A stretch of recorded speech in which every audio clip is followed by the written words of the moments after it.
আমি একটা কোরআনের আয়াত বলতেছি, সেটা হচ্ছে আমরা মানুষেরা অনেক অপরাধ করে থাকি, সে অপরাধ থেকে আল্লাহ তাআলার কাছে মাফ পাওয়ার আশায় একটা আয়াত আছে। সে আয়াতটা হলো আল্লাহুম্মা কফিনি বি হালালিকা আন হারামিকা ওয়াগনিনি বি ফাদলিকা আম্মান সিওয়াক। আল্লাহুম্মা কফিনি বি হালালিকা আন হারামিকা ওয়াগনিনি বি ফাদলিকা আম্মান সিওয়াক। যদি পারি লিখেও দিব ইনশাআল্লাহ। সবাই মুখস্থ করবেন, নামাজ পড়ে আল্লাহ তাআলার কাছে আত্মপণ দেখুন। 5 ওয়াক্ত নামাজ পড়ার চেষ্টা করুন। সবাই 5 ওয়াক্ত নামাজ আদায় করার চেষ্টা করুন।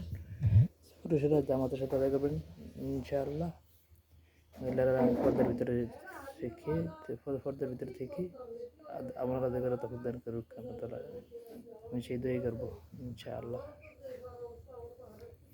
পৃথিবীর সকল মুসলমানেরা ইসলামের উপর অটল থেকে আল্লাহ তাআলার ফরজ, ওয়াজিব, সুন্নাত, নফল আমল আদায় করতে দান করুন।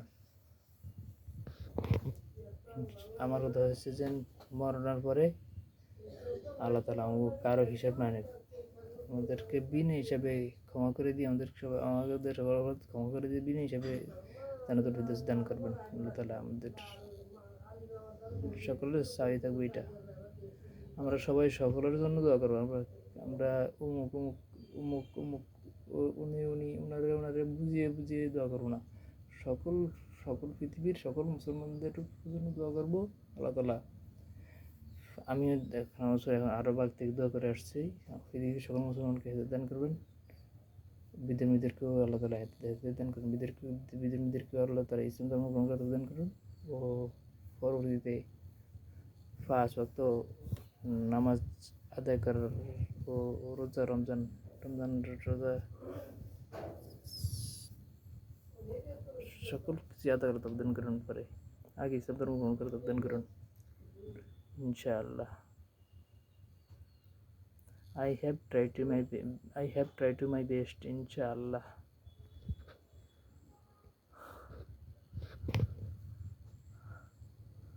Our Allah after pray for me. Our Allah after pray for me.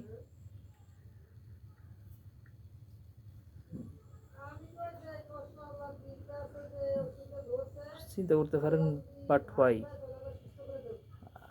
I tell you, I am still sick now. Huge sick.